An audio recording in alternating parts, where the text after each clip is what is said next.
Good morning, it's Brian here at Fitzpatrick's Garage, Dublin Road, Kildare. I want to show you this car here, brand new Ioniq. We are Fitzpatrick's Garage, Dublin Road, Kildare, family run business in operation for almost 70 years. If there's any information you want on this particular car, call, text, WhatsApp, whatever suits, 086 843 1945. If you come to the garage, just ask for Brian. So while the Ioniq was introduced to us a couple of years ago, this particular model is now what's called the Premium. So it's got some really nice additional extras compared to the Ioniq that's been with us for a while. In this video, what we're going to do is we're going to have a look at some of the significant features on the outside of the car, and we're going to have a look at the inside, and then we'll go for a drive in the car as well.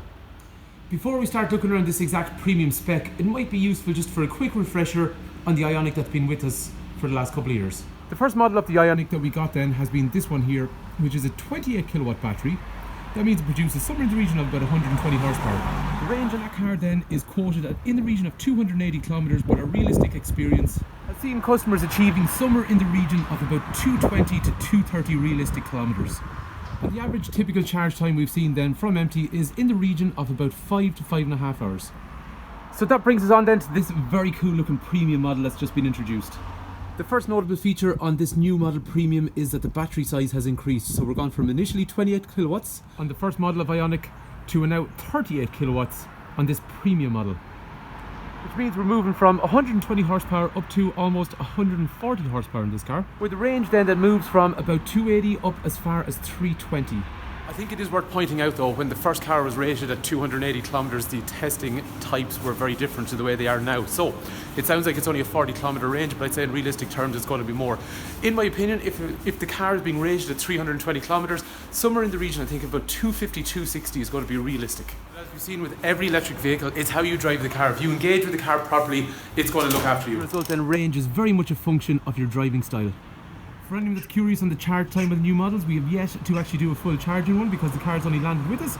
But I suspect if the old model was in the region of 5 to 5.5, judging by the battery size, I reckon 6.5 hours should do the bulk of the charge on this new 38 kilowatt battery. So to summarise so far, I think it's fair to say performance has improved from the first model into this Premium model. One of the things on this car is going to be about the specification. We are currently selling a lot of the Kona EV, which is this particular car here, but one of the things that we're finding is people are looking for very high levels of specification. When the electric cars came out first, the biggest thing was that they were electric and it was the performance and the range, but now people want to combine that with really high levels of specification. So let's have a look at the differences and improvements that the Premium model now has over the initial model of the Ioniq. The first thing then you'll see is this soft grey nose in the front, and the headlight structure is composed of these really nice LEDs in the front. The headlights also have a really nice LED style, and when that car came out I thought that was really cool. This car rocked up, so I really like the way the front end is done on this car, the contrast on the grille, but those headlights and daytime running lights. The daytime running lights have two very cool strobes of LED, which combines then with these really aggressive looking little parking lights in the centre. When you turn on the headlight you get this such a cool matrix of LED lights. Proper nice headlighting on a car I think always gives it just such a nice premium look.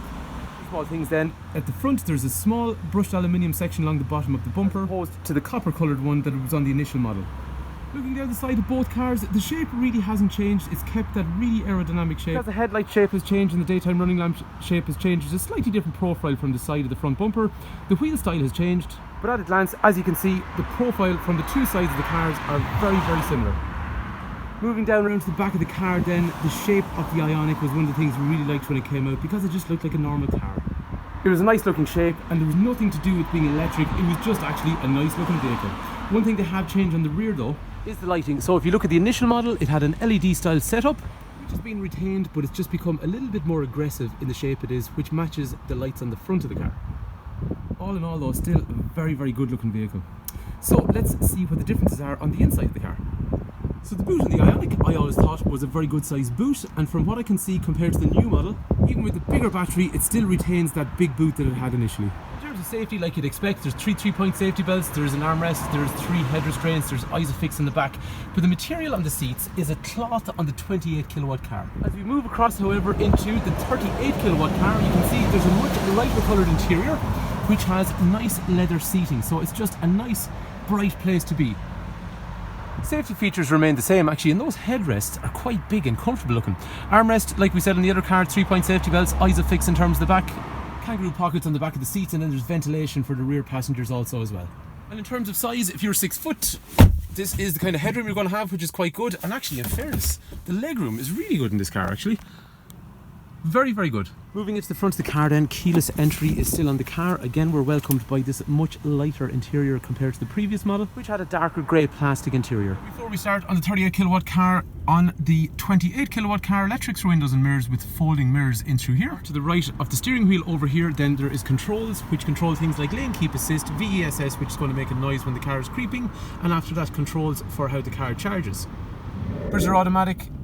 Headlights were also automatic on the 28 kilowatt car. And the clock in through the centre then was nice and bright. It displayed things like the power outage, how much power you're using, how much range you've got left. And the trip computer gave you a lot of information about lane change. There's things like tyre pressure functions and just general how much range you have and how the car is being driven overall. I always used to think it's really neat as well, because once you change the drive mode from an eco mode to a more aggressive mode, the clocks actually change as well. So there's 3 different modes. Cruise control was on the 28 kilowatt car, and it was also radar guided, so it would follow the car in front. Parking brake was electric. There was heated seats and heated steering wheel on the front. There was wireless charging, and also there was a button control for the direction of travel, including reverse, drive and park. The heating controls had a digital automatic climate control setup. Things like a reverse camera were standard, and parking sensors standard on the rear as well. Rear view mirror then was electrochromatic, so if someone drove up behind you, it darkens itself. And the screen in through the centre is going to give you information here like EV for how the car is performing overall, but also things that people are going to use mostly these days, which is going to be Apple CarPlay and Android Auto as well. As you can see, the 28 kilowatt car had a really nice specification, but sitting into this car, the first obvious thing then is the seats are now electric for the driver's side. That means you've also got settings, which means you have different drivers in the car. You can have setting 1 and setting 2. So 2 regular users of the car, whoever gets into the car first would press their setting. If it was number 1 for me, I just press number 1 and the seat would go exactly how I would want it to go without having to fooster around. In terms of what you see then, the clock is much nicer and more modern looking. And like we saw on the last car, the headlights were automated, but the difference on these ones is that when you meet traffic now, they'll also dip, and when you go into an unlit area, they'll also go full. As I initially glanced along the steering wheel, the controls look the same. But like we were saying, I just like the way the trip computer is set up. You can see along here on this side, there's menus that you're going up and down through, and then you go into those menus and there's further menus in between. Similar information, but it's just laid out a little bit nicer. Like the other car, there's an armrest in the centre, and you have your heated steering wheel and heated seats. But there's one very cool, which is this button here. I've always wondered over the years why we can't have a camera that faces backwards when you're driving. Well, now you do. You can be driving forward and you have that view behind you to see exactly what's going on behind you. Driving down the road, that is so cool. You can see the people behind you and what they're at. I know you have mirrors and stuff, but it's such a better view. The climate control again is digital, but once again it's got that nice piano black finish with the blue kind of coloured dials. It's just a nicer upmarket feel than the previous model.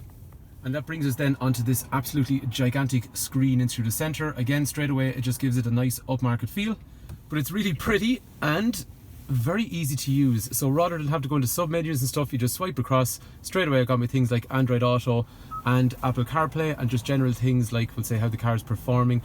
There is so much going on in this, and what I really like here actually, it's always giving you information straight away about the closest charging station to where you are at the moment.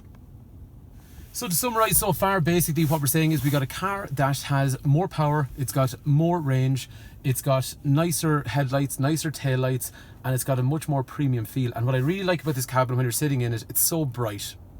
On the 28 kilowatt model, not for a second do I think that this is a bad interior, because the car is a very good car overall, and it's a very, very nice interior overall. But when you compare this interior to this newer 38 kilowatt, really bright, nice, premium feeling interior, you can see a difference. Let's go for a drive in the car. So as we were saying, there's nice electric seats, and then after that we got a rake each steering wheel to get comfortable. After that then we just hit D for drive, and away you go. Unfortunately it's wet, and one thing I like about electric cars is I love flooring them because there's such immediate power in them.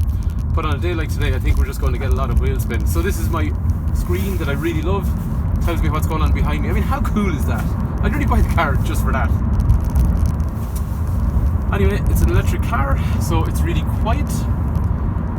but there's really nice power in it overall. So what I'll do is I'm going to try and see if we can just do a bit of an acceleration one, and it won't be ideal, but it just shows you what the power is like in the car. These cars are so enjoyable. I know a lot of it is about economy and stuff like that as well, but this car, it's actually a nice car to drive. I mean, with the Ioniq, it's not just that it's an electric car, it's a car, and it's a really nice car, and it just happens to be electric, and that's how I would think about it. So I have 3 drive modes. I've selected Sport. We are doing pretty much 0, and I'm going to floor the car. I'm at nothing. Now the traction control will kick in, so yeah, it's not giving us full power, but there we go. We're at 50 kilometers an hour, and now we're at 80 kilometers an hour, and now we're at 100 kilometers an hour. And I forgot to show you earlier, actually, we saw the drive modes can be changed on the screen on the 28 kilowatt, but you see the way it changes. It's just nicer, it's more upmarket looking, it's cool. So when you're driving, if you go to the different modes, and you can feel a difference when you do select the differences between the modes as well, but it's very cool. You find you engage with the car when you put your foot down, you'll see changes on the screen, and it kind of, you know, helps you think about what kind of driving you're doing. And actually, one thing I found on a wet day in this car, it's a lot more civilized than the 64 kilowatt Kona. I do love the Kona. It's got a big battery, it's got loads of power, and I like power. But on a wet day, when you put your foot down, it is just wasted. The car cannot get the power down at all. Something like this, actually, it actually controls the way the power is delivered a little bit better, and it gets it down on a wet day a lot better. So if you want any information on this particular car, Brian is my name, 086 843 1945, or if you come to the garage, just ask for Brian. Hopefully this car is of interest. There is a warranty on the car for 5 years, and the battery's got an 8-year warranty. We can do any trade-in, we can always do finance. So if you want information on the car, give me a shout. Hopefully the video is useful. Thank you for taking time to watch.